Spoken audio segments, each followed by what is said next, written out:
आप सभी को बहुत बहुत नमस्कार। मैं हूं MC हेरबार और आप देख रहे हैं कॉन्स्टिट्यूशन सीरीज। हम आपको यह बता दें कि संविधान के स्वर का नया नाम कॉन्स्टिट्यूशन सीरीज हो गया है।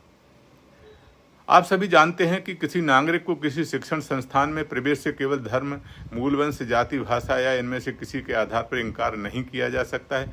आज इसी मामले में आर्टिकल 29(2) पर चर्चा करेंगे। संविधान में आर्टिकल 29(2) के मूल शब्द क्या है, यह हमें बहुत ही जानने की जरूरत है।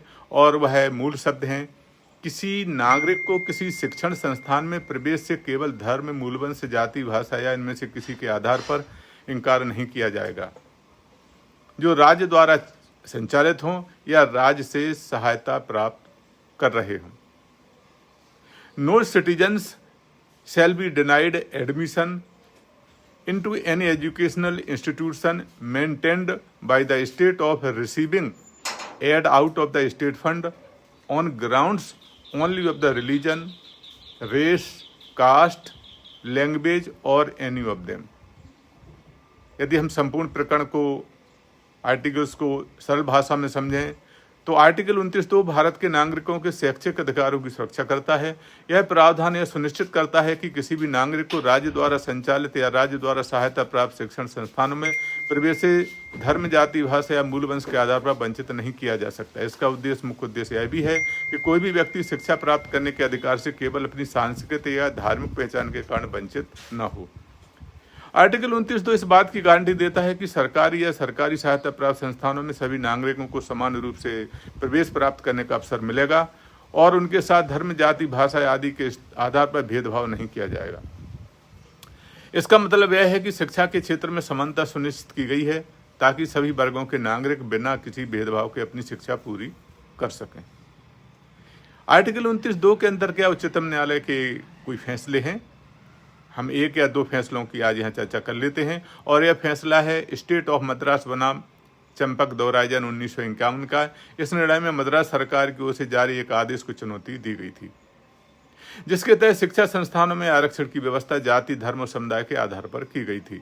याचिकाकर्ता ने तर्क दिया कि यह नीति आर्टिकल 29(2) का उल्लंघन करती है, क्योंकि यह केवल जाति और धर्म के आधार पर नागरिकों को प्रवेश से वंचित करती है।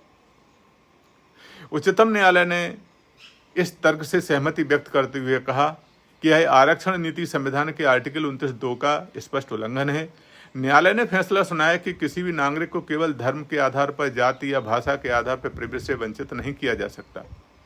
इस फैसले से शिक्षा के क्षेत्र में भेदभाव समाप्त हुआ और सभी नागरिकों को समान अवसर देने पर जोर दिया गया।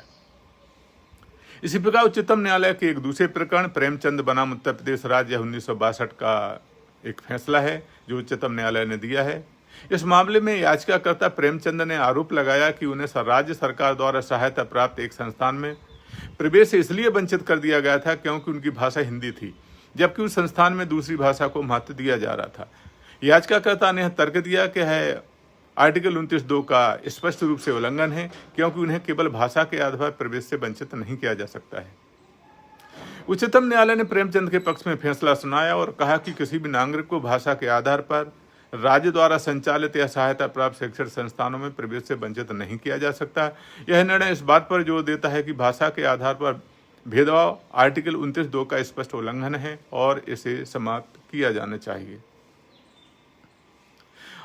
तो निष्कर्ष रूप में आर्टिकल 29(2) क्या कहता है?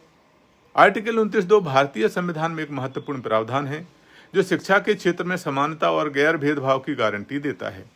यह प्रावधान सुनिश्चित करता है कि किसी भी नागरिक को राज्य द्वारा संचालित या सहायता प्राप्त शिक्षण संस्थानों में प्रवेश से केवल उनके धर्म के आधार पर, जाति या भाषा या मूल वंश के आधार पर वंचित नहीं किया जाएगा। उच्चतम न्यायालय के फैसले ने इस प्रावधान के महत्व को रेखांकित किया है और यह सुनिश्चित भी कर दिया है कि शिक्षा में समान अवसर सभी नागरिकों को प्राप्त हों। यह प्रावधान न केवल शिक्षा के क्षेत्र में सामाजिक न्याय को बढ़ावा देता है, बल्कि भारत की विविधता और बहुलता को भी संरक्षित करता है। तो यह थी संविधान के आर्टिकल 29(2) में दिए गए प्रावधान की जानकारी। जल्दी हम आर्टिकल 30 के साथ आपके समक्ष पुनः उपस्थित होंगे। तब के लिए आप सभी को बहुत बहुत धन्यवाद एवं नमस्कार।